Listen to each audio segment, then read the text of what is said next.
Абдувахап Мамадрасуловичке берилет. Даярдансын Бекешев Дастан Далабаевич. Рахмат, Талант Турмаматович.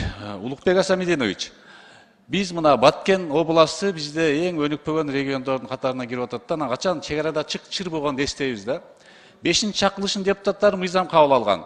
Чек арага жакын аймакта жашаган адамдардын айлыктарына пособие пенсияларына акча кошуп берүү боюнча. Биз жогорку кеңеште бир нече жолу токтом кабыл алып, бирок өкмөт ушуну аткарбай атат да, акча жок деп. Ушуну аткара аласызбы сиз? Урматтуу Абдувахап мырза, мен бул маселени азыр жазып алдым. Чек ара боюнча албетте биз чек араны сакташ үчүн эң биринчи чек арада жашаган биздин урматтуу жарандарыбызды колдошубуз керек. Туура чечим. Муну экономикалык жагын карап, мен бул маселени көзөмөлгө алам. Бул мыйзам бар да, силер мыйзамды аткарышыңар керек да. Жок, экинчи маселе. Бюджетке байланышкан болуш керек. Буну биз мына тилеберди Табылды Гапырыч көтөрөт ушул маселелерди. Негизи граница маселеси дагы бул экономикага түздөн түз болуп атпайбы? Муну ойлонуп жасайлы. Ушул жерде да бир маселе бар, стратегиялык жол бар. Аксай Тамдык, Аксай Рабат жолунун курулушу. Бул дагы токтоп турат, быйыл 90 миллион керек экен, 20 миллион эле карап атабыз. Буну бүтө көрсөк бизге жакшы болмок да, көз караңыздар. Урматтуу Абдухап мырза, Баткенде Төрткүл суу сактагычына келген каналдын башындагы тилекке каршы алдырыптырбыз. Мен бул боюнча дагы тактадым. Бул жерде стратегиялык маселелер бар.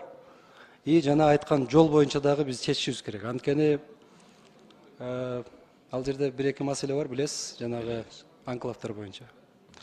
Мына сөзүңүздө айтып кеттиңиз да, кыргыз өкмөтүнүн экономикасы ачык деп, анан сиз ушул баягы дерегуляция саясатын, кийлигишпөө, аралашпоо саясатын жүргүзөбүз деп атасыз, кичи жана бизнес, орто бизнес чоңойтобуз деп. Бирок эки нерсени айтпай атасыз да. Биринчиси Өзбекистан, Кыргызстан, Кытай темир жолу. Биз тупикте турабыз, бул өтө маанилүү.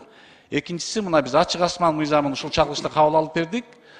Бизден кийин Өзбекстан менен Казакстан алды, алар иштеп атат, биз иштете албай атабыз. Экономикага кумтөрдөн көп акча алып келе турган тармак да. Ушул эки ой боюнча айтып бериңизчи, темир жол боюнча, ачык асман. Биринчи ачык асман боюнча айтайын. Ачык асман боюнча азыр биз өзүбүздүн ата мекендик компанияны түзөбүз буюрса. Азыр самолет сатып алуу, башка маселелер боюнча дагы макулдашуулар жүрүп атат. Каражаттар да табылды. Биздин бүгүнкү күндө чорный списокто туруп атпайбызбы? Ушул маселелерди дагы чечсек, бирок ички каттамдарды өзүбүздүн да маселе туруп атпайбы? Азыр мына Пегасус кетти, билеттин баасы уже 4000-3000ден түшпөй атат да. Экинчи маселе Кытай-Кыргыз темир жолу боюнча айттыңыз, бул өтө чоң саясий маселе. Мен ошон үчүн атайлап докладымда кошподум. Муну мен урматтуу президентибиз менен тактап, бул боюнча дагы биз сөзсүз иш алып барабыз. Бул иш башталган да, бул акырында чыгарабызбы? Башталган, туура. Бул жерде эми ачык айтайлы, Калея боюнча сөз бар. Стратегиялык маани. Биз ошон үчүн келечекти ойлоп туруп бул маселени чечишибиз керек. Үчүнчү маселе, мына ар бир өкмөт келип атканда менин элим деп келет, бирок элдер ушуга чейин бир да өкмөттү менин өкмөтүм деп айтпаптыр да. Ошо сөзгө татыктуу болуш үчүн эң биринчи кезекте өкмөт өзүмчүл болбош керек экен да, бийликке келечекти сөздөрдү берет, бийлик келгенде өзгөрөт экен да. Децентралдаштыруу саясатын жүргүзө аласызбы? Бийликти жергиликтүү башкаруу органдары менен бөлүшкөнгө. Толук түрдө сизге кошуламын. Райондук мамлекеттик администрация башчылары, акимдерге толук кандуу бийликти беребиз. Бул боюнча урматтуу президентибиз менен да биз толук бир пикирге келдик. Райондун башчылары кээ бир кызматтардан башкаларын баарын өзү койгонго биз жетишебиз буюрса.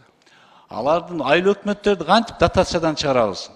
Айыл өкмөттөрдү дотациядан чыгарыш үчүн биз азыр биринчи кезекте теңдештиришибиз керек.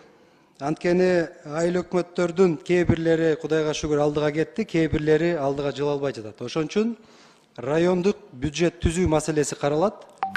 Эгерде бул азыр мына референдум өтсүн баары, азыр жергиликтүү кеңештердин шайлоолору өтөт, райондук кеңеш жөнүндө маселе болот. Биз баягы дотациядан чыгаруу десе жөн эле айтпастан мына экономический районирование деп атпайбызбы? Ошону ар бир аким иштеш керек, ар бир айыл өкмөт иштеш керек. Биз тоскоол болбой, тескерисинче жардам берсек, акимдер, айыл өкмөттөр түз инвестиция алып келүү боюнча да иш алып барса, биз албетте кубаттап турсак, батыраак бутка турат деген ой бар да.